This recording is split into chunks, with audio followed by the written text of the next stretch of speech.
जी, सबसे पहले तो welcome to first year pre medical. First year pre medical में आपको खुशामदीद। आपने बायो सेलेक्ट की है, तो इस वक्त आपके पास जो ऑप्शनल सब्जेक्ट्स हैं उनमें एक है आपका बायोलॉजी, दूसरा है आपका फिजिक्स और तीसरा है केमिस्ट्री। तो हमने इधर जो है वो सिर्फ बायोलॉजी की बात करनी है। तो प्री मेडिकल एक बहुत ही अच्छी फील्ड होती है। बायोलॉजी एक बहुत ही मज़ेदार साइंस है, बहुत मज़ा आता है इसको पढ़ने के अंदर। वजह यह है कि इसको पढ़ने में आप दरअसल अपने बारे में जान रहे होते हैं। जब हम फिजिक्स को पढ़ रहे होते हैं ना, तो हम अपने नेचर को जान रहे होते हैं, अपने इर्द गिर्द की चीज़ों को समझ रहे होते हैं। हमें जब जितना आप फिजिक्स पढ़ते जाओगे तो आप अपने इर्द गिर्द की चीज़ों को जानते जाओगे। लेकिन जब आप बायो पढ़ते हो ना, तो आप अपने बारे में इल्म हासिल करते जा रहे हो। जितना आप बायो पढ़ते जाओगे उतना आप अपने बारे में जानते जाओगे कि आपका दिल किस तरह काम करता है, आपका दिमाग किस तरह काम करता है, आप कितनी कॉम्प्लिकेट मशीन है। तो बायोलॉजी यूं जरा इंटरेस्टिंग हो जाती है, क्योंकि जब भी हम बायो पढ़ते हैं तो हमें लगता है हम अपने बारे में खोज रहे हैं। फिर जाहिर बात है, हमें फिर अपनी बीमारियां, अपनी इलाज, तो फिर हम एक छोटे से डॉक्टर से बन जाते हैं। तो उसमें भी अलग एक मजा है। तो बायो की इम्पोर्टेंस के बारे में तो मैं जब चैप्टर 1 स्टार्ट करेंगे तो उसी में बीच में जब इम्पोर्टेंस आएगा तो मैं उस वक्त आपको डिटेल में बताऊंगा कि बायोलॉजी क्यों सिलेक्ट की जाती है, क्या इसके फ़ायदे हैं, वैसे प्रोफेशनल पॉइंट ऑफ व्यू से भी इसके क्या फ़ायदे हैं और आम लाइफ के अतबार से भी क्या फ़ायदे हैं। तो हम ज़रा उस पर बाद में बात करेंगे। पहले थोड़ी सी बदकिस्मती पर बात कर लेते हैं। देखें, हम जब फर्स्ट ईयर के अंदर आते हैं तो हमारे पास अगर कोई स्टूडेंट जिसने 9th और मैट्रिक को साइंस में पास किया होता है, तो जब वो फर्स्ट ईयर में आता है तो उसके पास 3 ऑप्शंस होते हैं। या तो वो प्री इंजीनियरिंग ले, या वो प्री मेडिकल ले, या वो कंप्यूटर साइंस ले। अगर वो प्री इंजीनियरिंग लेता है तो उसके पास मैथ आ जाता है। अगर वो कंप्यूटर साइंस लेता है तो उसके पास मैथ के बजाय कंप्यूटर, सॉरी, मैथ तो मैथ ही रहता है, लेकिन केमिस्ट्री के बजाय कंप्यूटर आ जाता है। लेकिन जब अगर स्टूडेंट प्री मेडिकल लेता है ना, तो कहने को उसके पास 3 सब्जेक्ट होते हैं, एक फिजिक्स, एक केमिस्ट्री और एक बायो। लेकिन ये जो बायो है ना, ये एक नहीं है, ये दरअसल आप कह सकते हो 2 सब्जेक्ट है। बॉटनी अलग होता है, जोलॉजी अलग होता है। बॉटनी का प्रैक्टिकल भी होता है, जोलॉजी का प्रैक्टिकल भी होता है। तो अगर हम एक प्री मेडिकल स्टूडेंट को प्री इंजीनियरिंग वाले स्टूडेंट से कंपेयर करें, तो बज़ाहिर हमें नजर आएगा कि प्री इंजीनियरिंग वाले का फायदा है। वाई? क्योंकि उसके पास एक सब्जेक्ट है खाली, कौन सा, मैथमेटिक्स, जिसमें कोई प्रैक्टिकल नहीं होता। पूरे 100 नंबर्स का वो थ्योरी का पेपर आता है, वो 100 नंबर्स का थ्योरी का ही पेपर अटेम्प्ट करता है। तो 100 नंबर का एक ही पेपर, एक ही सब्जेक्ट, कोई प्रैक्टिकल नहीं, ओनली थ्योरी। लेकिन जब प्री मेडिकल स्टूडेंट की तरफ हम आते हैं तो वो 100 नंबर 4 हिस्सों में डिवाइड हो जाते हैं। एक होता है बॉटनी का थ्योरी, एक होता है बॉटनी का प्रैक्टिकल, फिर एक होता है जोलॉजी की थ्योरी, और फिर एक होता है जोलॉजी का प्रैक्टिकल। तो ये हमें बदकिस्मती नजर आ रही है कि उस शख्स को जो प्री इंजीनियरिंग से ताल्लुक है उसको खाली एक सब्जेक्ट पढ़ना है, और जिस शख्स का ताल्लुक प्री मेडिकल से, उस बेचारे को 4 सब्जेक्ट, 4 समझने चीजें पढ़नी पड़ेंगी। तो प्रैक्टिकल्स होंगे तो थ्योरीज होंगी, नंबर्स बराबर होते हैं। वहाँ मैथमेटिक्स के नंबर 100 होंगे, यहाँ आपके प्रैक्टिकल्स और ये दोनों थ्योरीज के पेपर को मिला के टोटल 100 नंबर्स का पेपर होता है। तो बज़ाहिर तो ये हमें ज़रा खतरे की घंटी लगती है ये चीज़ कि जी मैथमेटिक्स जो है वो 100 नंबर्स, यहाँ पर बायो का भी 100 नंबर्स। लेकिन बायो हमें तो एक बुक कह के दे दी गई है कि ये लो जी बायो की बुक है फर्स्ट ईयर की।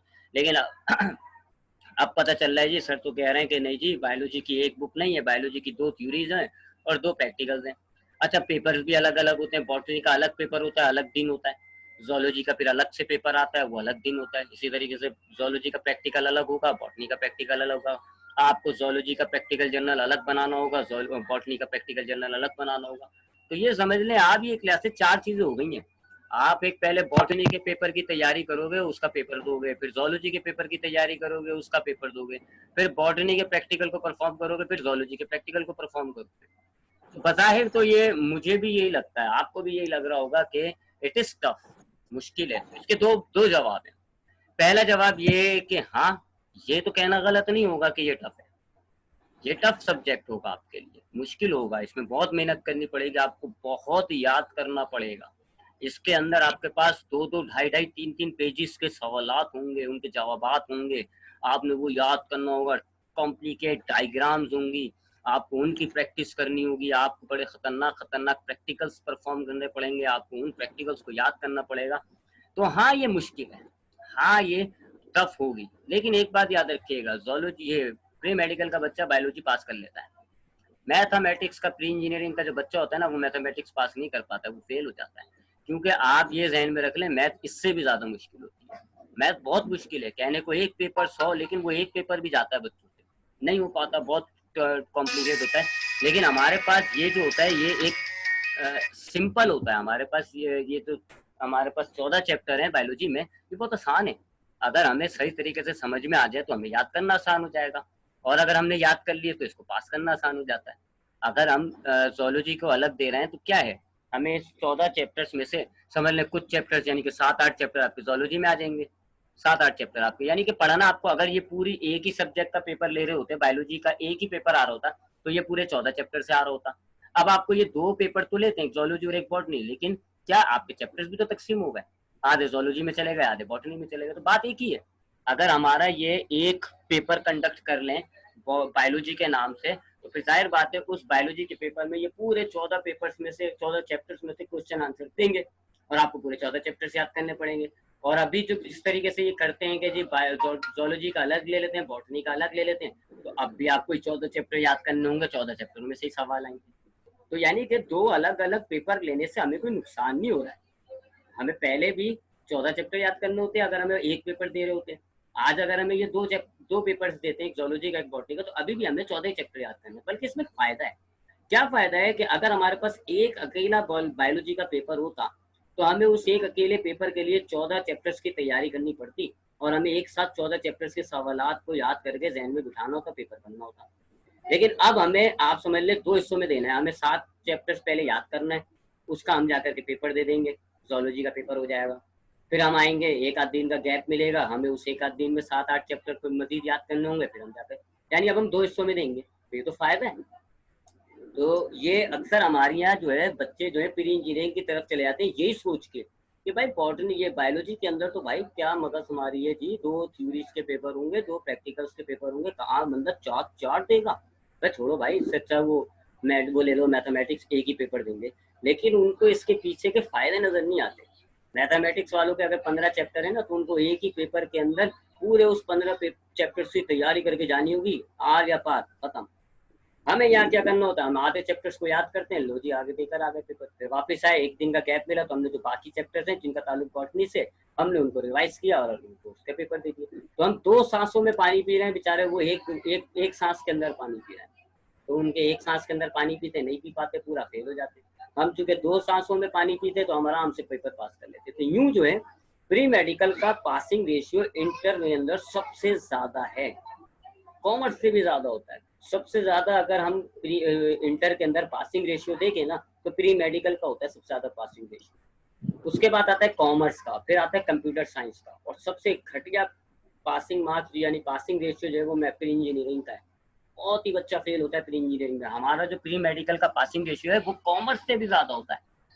ठीक है, तो ये घबराने की जरूरत नहीं है कि आपके पास बायोलॉजी के अंदर 4 चीजें, 2 थ्योरी 2 प्रैक्टिकल, ये आसान है, ये हमारे लिए फायदेमंद है।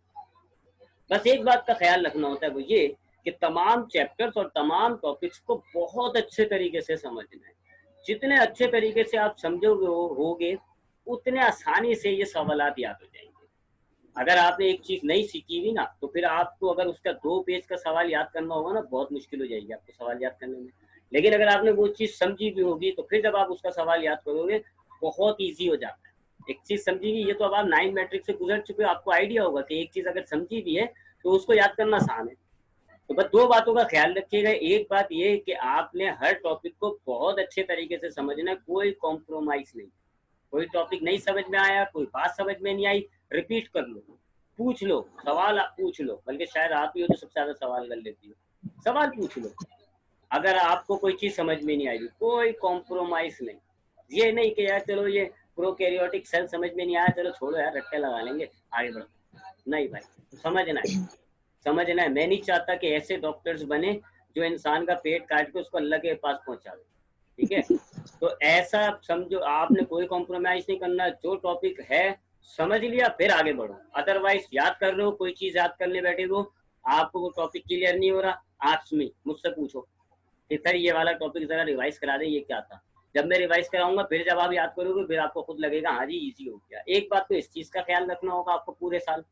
दूसरा ये ख्याल रखना होगा सुस्ती नहीं, जो चैप्टर आपका पढ़ लो, जो टॉपिक पढ़ते जाओ, हाथ के हाथ उसके सवाल को याद करते जाओ। आपने आज अगर एक टॉपिक पढ़ा, घर पे बैठो उसके एक टॉपिक के जितने भी क्वेश्चन आंसर थे उनको याद कर लो। दूसरा टॉपिक पढ़ा उसके, क्योंकि आपने थोड़ा सा भी डिले कर दिया, एक हफ्ते भी आपने याद नहीं किया तो काफी बर्डन हो जाएगा, सवाल ज्यादा है। तो अगर आपने एक हफ्ता भी याद नहीं किया तो फिर आप यूँ समझ लो आपके पास भी सवाल का बर्डन हो जाएगा, और फिर उसको याद करना आपके लिए बहुत मुश्किल होगा। तो वही जो मैं अक्सर मिसाल देता हूँ कि बिरयानी को एक साथ नहीं खा सकते हो भाई, चमचा कर करके खाते रहो। एक एक चमचा डेली का, एक एक घंटे में एक सवाल, एक छोटा से छोटे छोटे से सवाल नहीं है, आप डेली डेली थोड़ा थोड़ा सा याद करते जाओगे तो पूरे साल यकीन माने बायो आपको कोई फर्क नहीं पड़ेगा। हमारी पिछली स्टूडेंट्स थी, पिछले साल के जो हमारे बैचेस थे उसके अंदर आप समझ ले, अभी ये जो लॉकडाउन हो गया तो उस वजह से उनके पेपर नहीं हुए, लेकिन पेपर ये मार्च से लॉकडाउन हुआ था, उनकी जनवरी तक पूरी बायो को उनको याद करा हुआ था उन्होंने। जनवरी तक बायो के सारे एक एक क्वेश्चन उनको याद थे, फरवरी उन्होंने रेस्ट किया था, मार्च में तफाक से उनके पेपर ही नहीं हुए। तो इस चीज का ख्याल रखिएगा, बस इन दो बातों का ख्याल रखिएगा। पहला, हर टॉपिक को समझना है, कोई कॉम्प्रोमाइज नहीं। दूसरा, जो चीज समझते जाओ हाथ के हाथ उसके सवाल को याद करते जाओ। तो यूं दो चीजों पर अगर आप चलते जाओगे, ये दो चीजों पर अमल करोगे, इंशाल्लाह आपको बायो मुश्किल नहीं लगेगा, बायो बहुत ही आसान लगेगा। बल्कि आप कहोगे कि हाँ जी ये सर सही कह रहे थे कि ये टुकड़े करके ना हमारी ही फायदा पहुंचा दिया गया है, कि बायो बॉटनी जूलॉजी के टुकड़े करके हमें हमें इजी कर दिया गया है। ठीक है, तो एक तो ये हो गई थोड़ी सी बायो के बारे में बात। अब जरा इसका थोड़ा सा पेपर वगैरह में, जाहिर बात है अब ये बात की आपको कि जी बॉटनी अलग होता है, जूलॉजी अलग होता है, तो अब थोड़ा सा इसका पेपर वगैरह देख लेते हैं कि पेपर किस टाइप का आता है। तो उसके लिए आपके सामने एक स्क्रीन आ रही होगी, देख लिएगा, चेक कर लिएगा, वर्ड की स्क्रीन है, आ रही है? हेलो माशान, हेलो आवाज आ रही है मेरी? सर, ये मेरी हैंड फ्री में कोई प्रॉब्लम है, मेरी आवाज नहीं आ रही।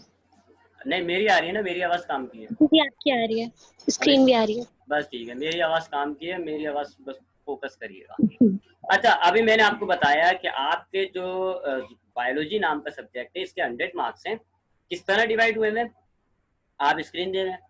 बॉटनी का थ्योरी का पेपर आता है जी 45 मार्क्स का, 45। जोलॉजी की थ्योरी का पेपर आता है 40 मार्क्स का, ठीक है, तो ये हो गए 85, बचे 15। 15 नंबर के आपके इन दोनों के प्रैक्टिकल आते हैं 7.5 7.5 नंबर के।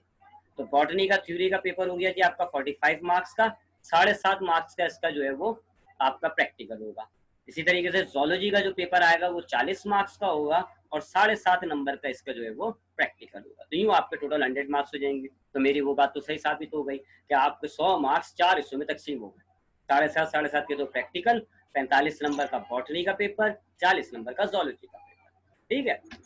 अब बॉटनी का पेपर जो आता है उसमें 3 चीजें होती हैं, एक होती है एमसीक्यूज, एक होते हैं शॉर्ट क्वेश्चन आंसर्स, और एक होते हैं डिटेल क्वेश्चन आंसर्स। एमसीक्यूज आपके पास 18 आते हैं और 18 ही अटेम्प्ट करने होते हैं। आधे नंबर का एक एमसीक्यूज होता है, टोटल मार्क्स हो जाते हैं इसके 9।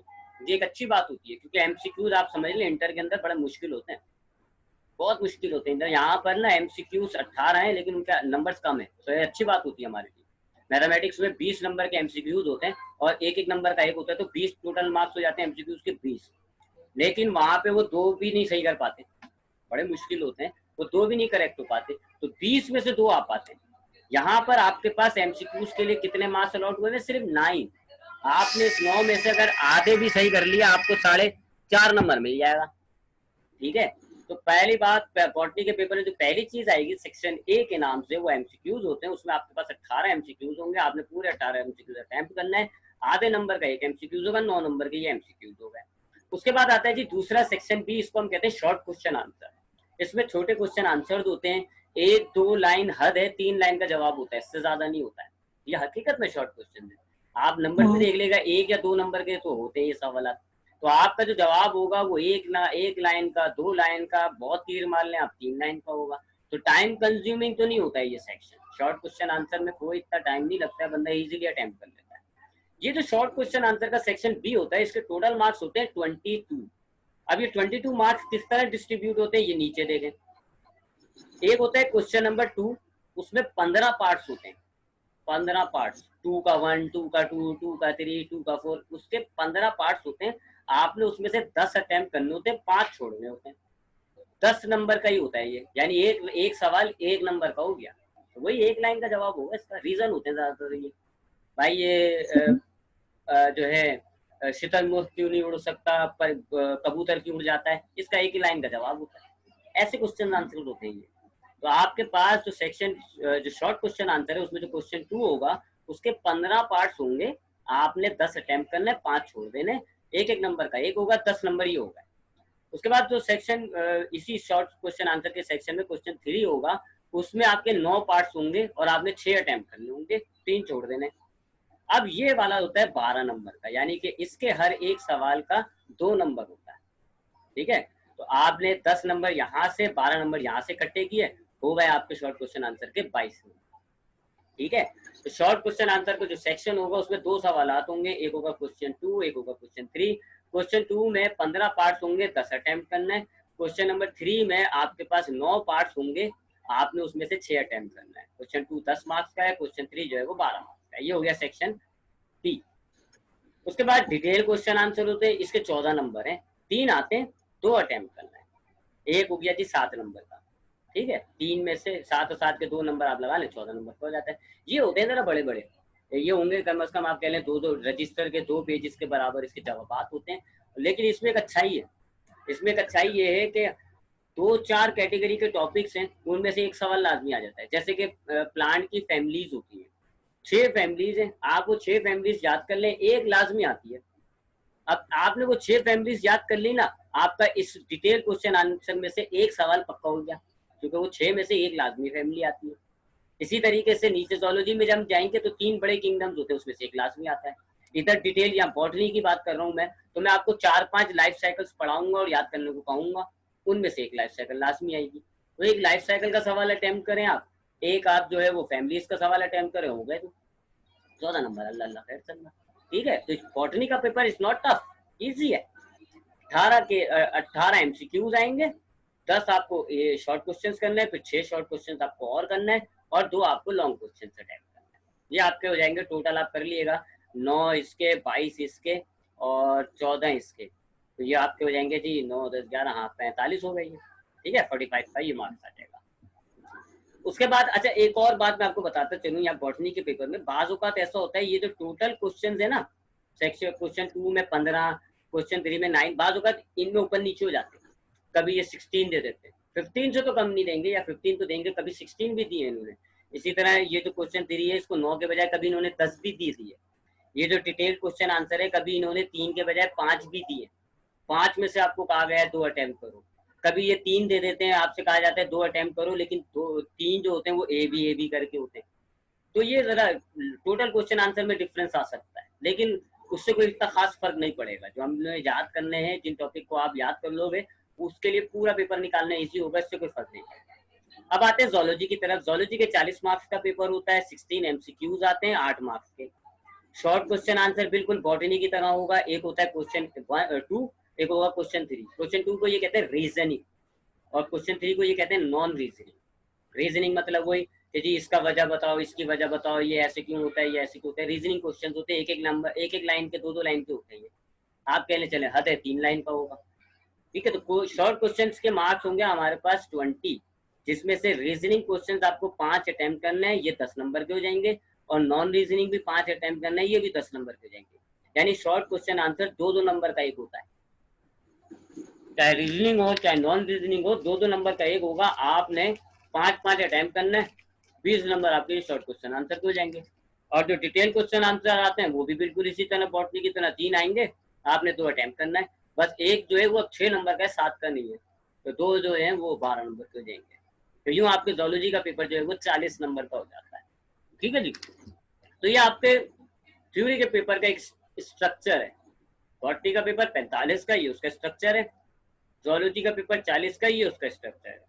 टाइम 3 घंटे नहीं होते, 2 घंटे होते हैं, लेकिन यकीन माने टाइम कम नहीं पड़ता।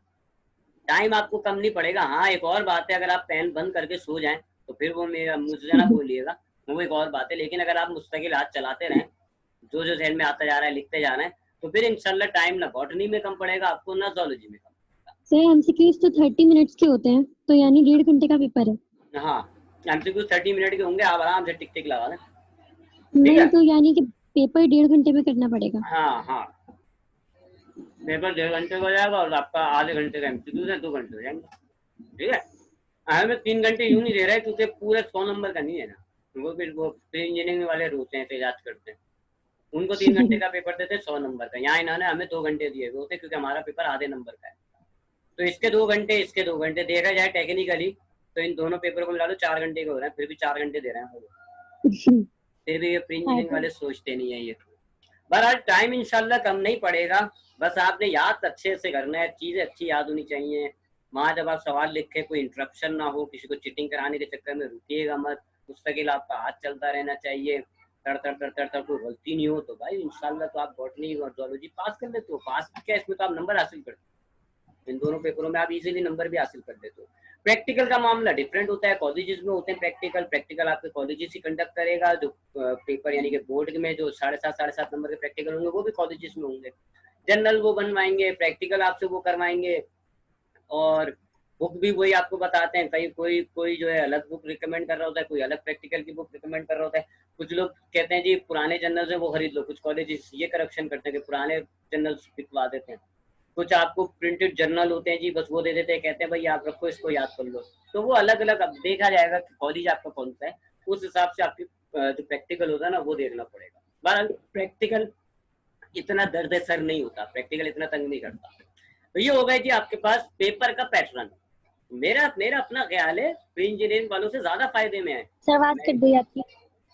मेरा अपना ख्याल ये है कि ये जो प्री इंजीनियरिंग वाले होते हैं हम इनसे फायदे में होते हैं। उन बेचारों को 3 घंटे मिलते हैं 100 नंबर के लिए, हमें 4 घंटे मिल रहे हैं। उनके पास एक ही दिन में सारा पेपर अटेम्प्ट, 100 नंबर एक ही दिन के अंदर फैसला करके आओ। हमारे पास 2 दिन होते हैं, 45 नंबर का एक दिन प्रैक्टिकल देते हैं, फिर हमें थोड़ा सांस लेने का मौका मिलता है, फिर 40 नंबर का एक दिन हमसे पेपर लेते हैं, तो हम 2 हिस्सों में करते हैं। ठीक है, अच्छा अब आते हैं हम जरा नीचे बुक के इंडेक्स की तरफ। हमारे पास बुक में टोटल कितने चैप्टर्स हैं? 14 है, 14, 14। 14 है। ठीक है, ये एक पेज में नहीं आ रहा है मेरे ना, देखो नजर आ रहा है, फाउंड थोड़ा छोटा करा मैंने, नजर आ रहा है? जी सर। हाँ, तो अब हमारे पास, अब जरा हम ये बात करते हैं कि कौन सा चैप्टर जो है वो किस कैटेगरी में आता है, बॉटनी या जोलॉजी। तो हमारे पास बायोलॉजी में टोटल 14 चैप्टर हैं। पहला चैप्टर का नाम है बायोलॉजी और आखिरी चैप्टर का नाम है ट्रांसपोर्ट, बीच के बाद के चैप्टर आप देख लीजिएगा। अब इसमें ये जो पहला चैप्टर है ना बायोलॉजी, क्योंकि इसमें आप बायोलॉजी का इंट्रोडक्शन लेते हो, उसकी ब्रांचेस पढ़ते हो, उसके इंपॉर्टेंस पढ़ते हो, तो ये जोलॉजी और बॉटनी दोनों में आता है। यानी इस चैप्टर से सवाल जो है वो बॉटनी के पेपर में भी आ सकते हैं, जोलॉजी के पेपर में भी आ सकते हैं। तो ये चैप्टर याद करोगे तो दोनों पेपरों की तैयारी हो रही है। उसके बाद ये जो दूसरा चैप्टर है ना बायोलॉजिकल मॉलिक्यूल्स, ये जोलॉजी का होता है। ये जोलॉजी का होता है, इसमें से आपके जो क्वेश्चन आंसर होंगे वो जोलॉजी के पेपर में आएंगे, बॉटनी के पेपर में इस चैप्टर से कोई सवाल नहीं आता। उसके बाद ये जो एंजाइम वाला चैप्टर है ये भी जोलॉजी का है। ठीक है, उसके बाद ये जो सेल वाला चैप्टर है ये दोनों का होता है। सेल जो है जोलॉजी का भी है और बॉटनी का भी है। वजह यह है कि इसमें आप जो है सेल पढ़ते हो, आपको पता है सेल प्लांट में भी होता है, एनिमल में भी होता है, तो ये तो फिर जोलॉजी में भी हो गया, बॉटनी में भी हो गया। इसी तरह ये जो वैरायटी ऑफ लाइफ वाला चैप्टर है ये आएगा बॉटनी का, क्योंकि इसके अंदर आप वायरस पढ़ोगे, वायरस को आप प्लांट की कैटेगरी में ले जाते हो। ठीक है, वैसे तो नहीं लेके जाते हो, गलत बोलते हैं हम, लेकिन बस आप उसको प्लांट ही में मानते हैं, एनिमल मानने से इनकार कर लेते हैं, तो जाहिर बात है हम उसको प्लांट की कैटेगरी में। तो ये इसके जो सवालात है वो आपके आएंगे बॉटनी के पेपर पे, वैरायटी ऑफ लाइफ वाले चैप्टर के।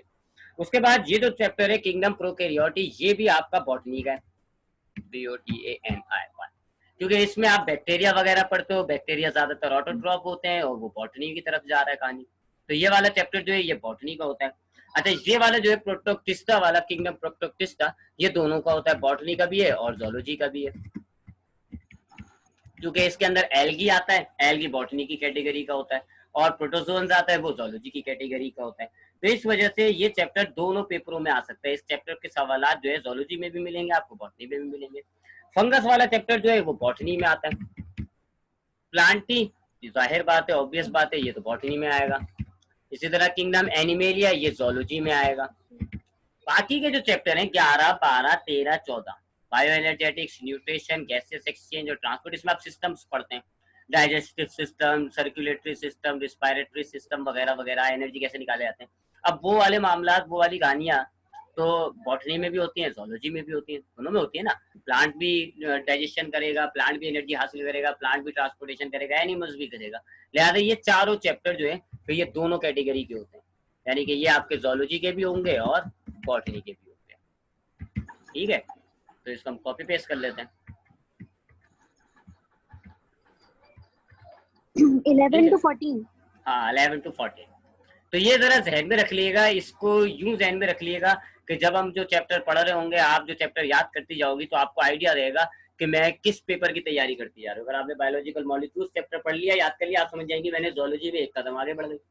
अगर आपने द सेल चैप्टर याद कर लिया, आपको पता चल जाएगा कि मैंने जोलॉजी बॉटनी दोनों में कुछ थोड़ा थोड़ा सा याद कर लिया।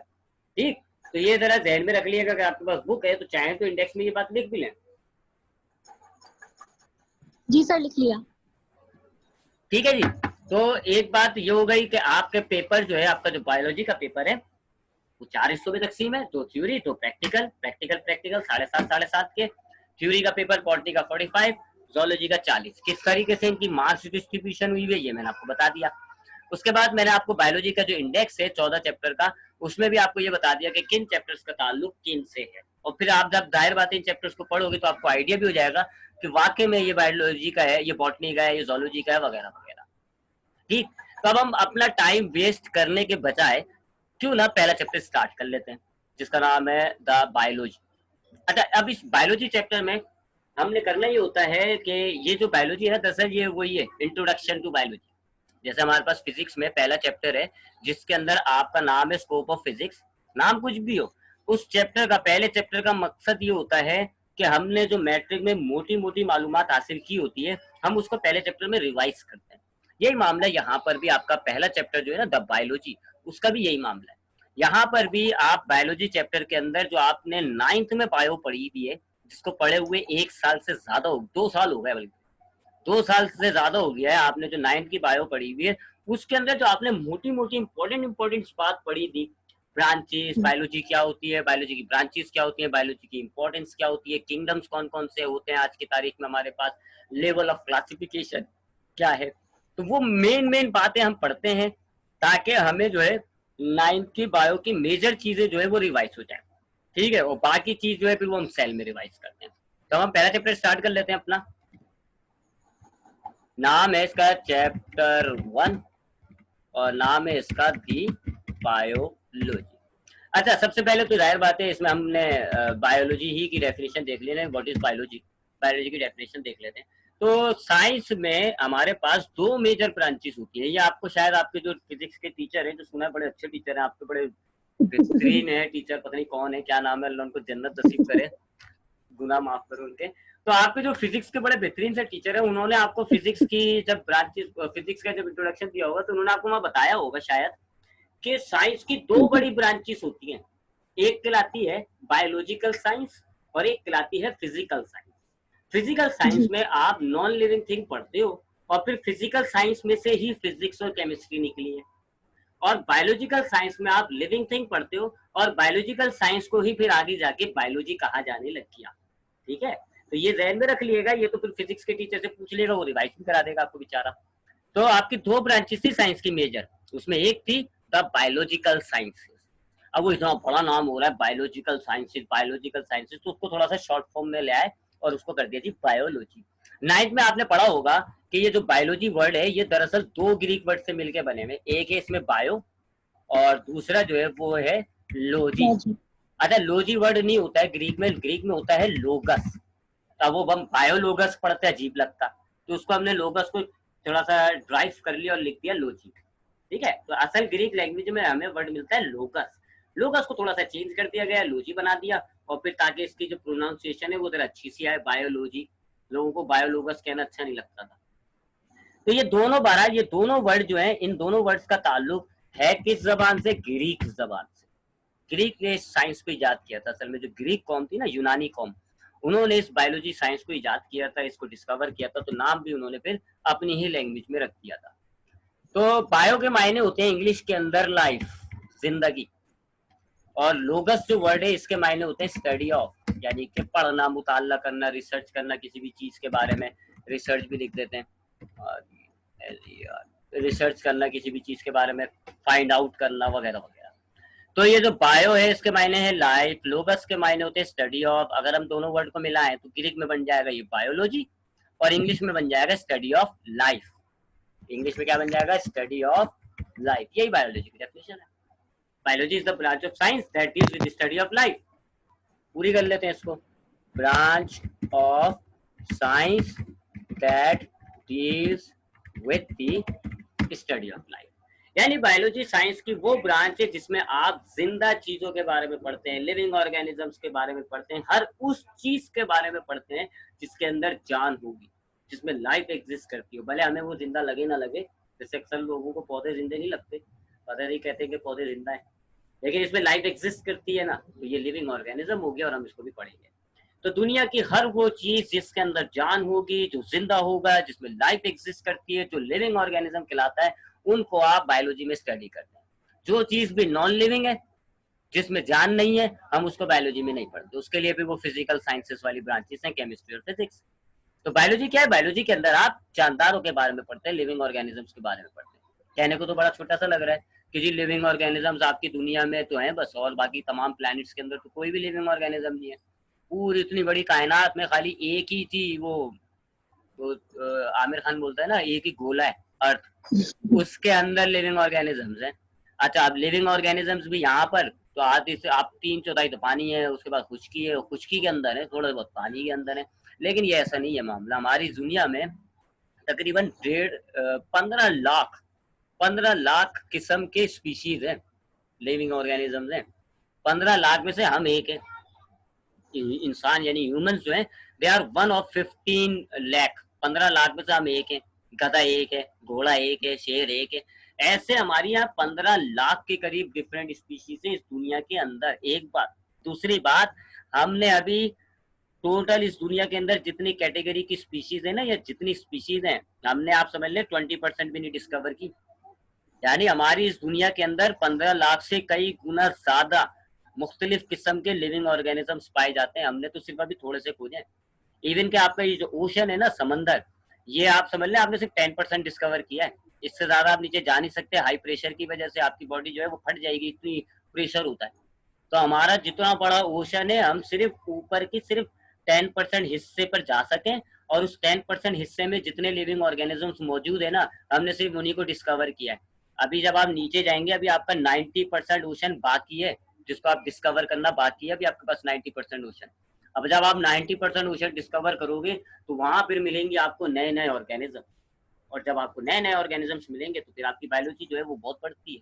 तो हमारी बायोलॉजी ये मत समझे कि बहुत छोटी है, बहुत बड़ी फील्ड है, बहुत कुछ पढ़ना है। अभी खाली डिस्कवर्ड ऑर्गेनिजम्स भी 15 लाख के करीब है, और रोजाना हर 2-4 दिन बाद कोई नया ऑर्गेनिज्म डिस्कवर हो जाता है। अभी 2 दिन पहले एक नया फंगस डिस्कवर किया है, फंगस की स्पीशीज डिस्कवर की है। तकरीबन हर 2-4 दिन बाद, 6-8 दिन बाद कोई ना कोई। अब देखो ना, एक नया वायरस आया, कोरोना वायरस, कहाँ था ये नहीं था, आज डिस्कवर कर लिया। तो हमारे पास ठीक ठाक इस दुनिया के अंदर ठीक ठाक किस्म का लिविंग ऑर्गेनिजम्स मौजूद है।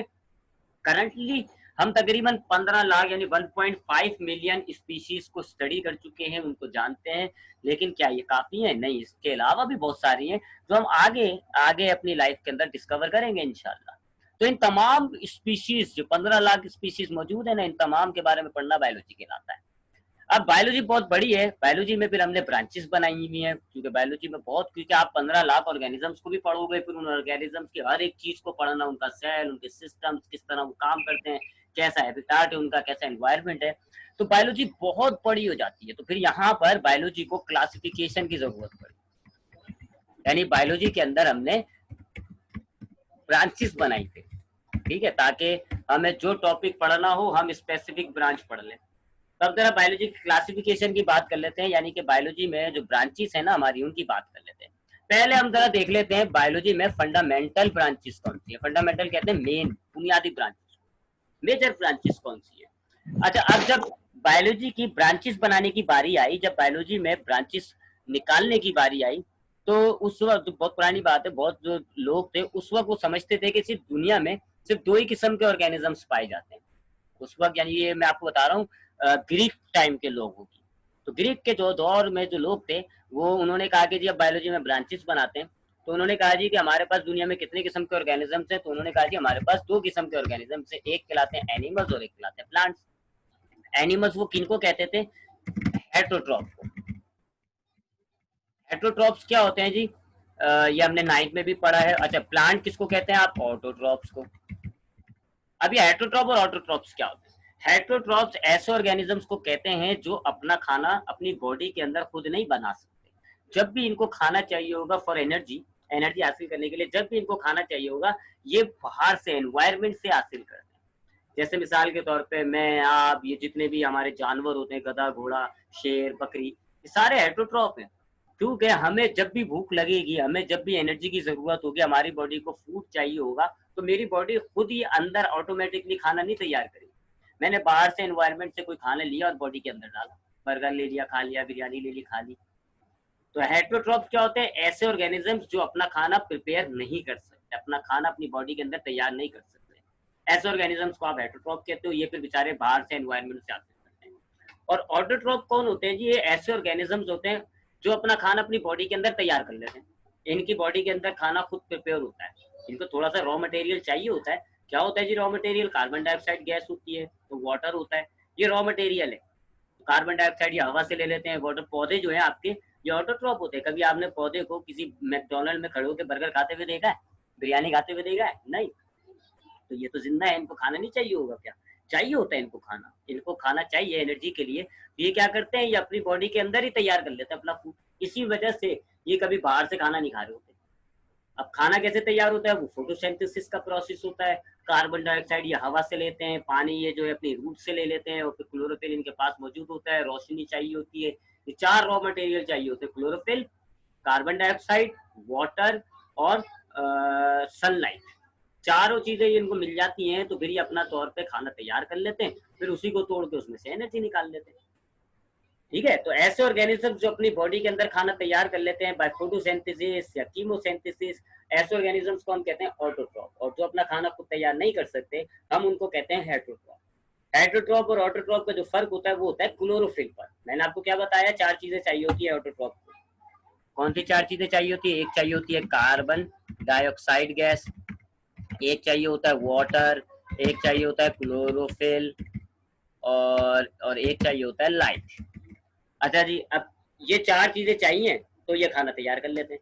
तो भाई 4 चीजें तो हमें भी मिल सकती हैं हेटरोट्रॉप को। तो हेटरोट्रॉप खाना क्यों नहीं तैयार करता? देखें, हेटरोट्रॉप कार्बन डाइऑक्साइड ले सकता है, हवा से ले लेगा।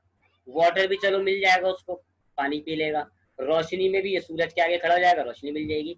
ये चीज मिसिंग होती है हेटरोट्रॉप्स के अंदर, क्लोरोफिल। ये हमारे सेल्स के अंदर होता है, हमारे नहीं प्लांट के सेल्स के अंदर होता है। ये चीज नहीं है मेरे और आप में। अगर ये चीज अल्लाह ने हमारे सेलों में दी होती ना, क्लोरोफिल हमारे अंदर दिया होता, तो फिर हम भी हेटरोट्रॉप नहीं होते, फिर हम ऑटोट्रॉप होते। क्योंकि बाकी सारी चीजें तो हमारे पास अवेलेबल है। कार्बन डाइऑक्साइड भी आपके पास है, वाटर भी आपके पास है, लाइट भी आपके पास है। तो what is the main difference between heterotroph and autotroph? Because of chlorophyll. Autotroph जो होते हैं यानी प्लांट्स वगैरह, इनके सेल्स में क्लोरोफिल होता है, जिसकी वजह से ये खाना तैयार कर लेते हैं। इनमें एंजाइम्स होते हैं क्लोरोफिल, जो ये सब खाना को, इन सब चीजों को मिला के ना फूड तैयार करते हैं। और हेटरोट्रॉप के अंदर सेल्स में ये क्लोरोफिल ही नहीं होता है, जिस वजह से ये जो है खाना तैयार नहीं कर सकते। तो क्लोरोफिल क्या काम करता है? क्लोरोफिल जो है, असल में क्लोरोफिल ये पिगमेंट है। पिगमेंट कहते हैं लिक्विड को जिसके अंदर बहुत सारे इंजाइम्स होते हैं। अब ये जो कार्बन डाइऑक्साइड है, इसका फॉर्मूला होता है CO2। वाटर का फॉर्मूला होता है H2O। यानी इन दोनों के अंदर 3 एलिमेंट है। कार्बन डाइऑक्साइड में कार्बन है और ऑक्सीजन है, वाटर के अंदर है हाइड्रोजन। अब जो खाना होता है इनका होता है ग्लूकोज, C6H12O6। अब ये कार्बन डाइऑक्साइड को तोड़ के, वाटर को तोड़ के, इनको इस तरह मिलाना कि जी C6H12O6 बन जाए, इसके लिए एंजाइम्स चाहिए होते हैं। ठीक है, आपके कार्बन डाइऑक्साइड से कार्बन निकाला, ऑक्सीजन निकाला, वाटर में से हाइड्रोजन निकाला, ऑक्सीजन निकाला, और हम इन कार्बन, हाइड्रोजन और ऑक्सीजन को मिला के C6H12O6 यानी कि ग्लूकोज बनाना होता है। वो ग्लूकोज खाना होता है पौधों का। अब उसको बनाने के लिए जो एंजाइम्स चाहिए होते हैं ना, वो होते हैं क्लोरोफिल में। हमारे पास क्लोरोफिल नहीं है, इस वजह से हम ये नहीं कर रहे काम। ठीक, तो आपके पास जो शुरू के लोगों ने जो ऑर्गेनिजम्स को 2 ग्रुपों में तकसीम कर दिया था, एनिमल्स और प्लांट्स। एनिमल्स कौन से थे? जो हेटरोट्रॉप, जितने भी हेटरोट्रॉप थे वो एनिमल्स में चले गए, और जितने भी ऑटोट्रॉप थे वो प्लांट्स के वाले ग्रुप में चले गए। इनके किंगडम्स रखे थे, वो हम किंगडम्स में बात करेंगे। इसको कहते थे वो किंगडम एनिमल्स, इसको कहते थे वो किंगडम प्लांट। जब हम किंगडम पे बात करेंगे ना तब बताऊंगा।